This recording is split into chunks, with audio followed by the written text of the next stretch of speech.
ट्रेडरचा सगळ्यात मोठा शत्रू मार्केट नाही, ओव्हर ट्रेडिंग आहे. ओव्हर ट्रेडिंग फक्त लॉसमध्येच होते असा काही विषय नाही भावनो. ओव्हर ट्रेडिंग प्रॉफिटमध्ये सुद्धा होते.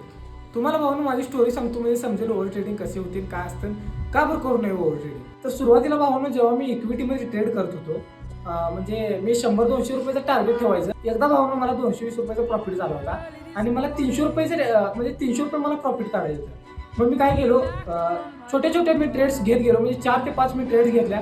मला 300 रुपये प्रॉफिट झाला आणि नंतर जर मी ब्रोकरेज बघितलं तर भावनो मला ब्रोकरेज 250 रुपये गेलं होतं. म्हणजे फक्त आणि फक्त मी 50 रुपये प्रॉफिट काढले.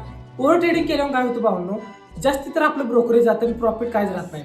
जर आणि तुम्ही लॉसमध्ये जर ओव्हर ट्रेडिंग केला, समजा जर 100 रुपये जर तुमचा लॉस झालेला असला आणि तुम्ही जर ओव्हर ट्रेडिंग केला की फक्त रिकवर करतो एवढे 100 रुपये लॉस आणि पास करतो, तर तुम्हाला दुसऱ्यांदा 100 रुपयाचा लॉस होतो. मग तुम्ही ते 100 रुपये तेवढं माझा लॉस विकून बाकीचे 100 रुपये लॉस झाले तर चालते असं वाटते. तुम्ही अजून एक ट्रेड घेता, 200 रुपये लॉस होतो.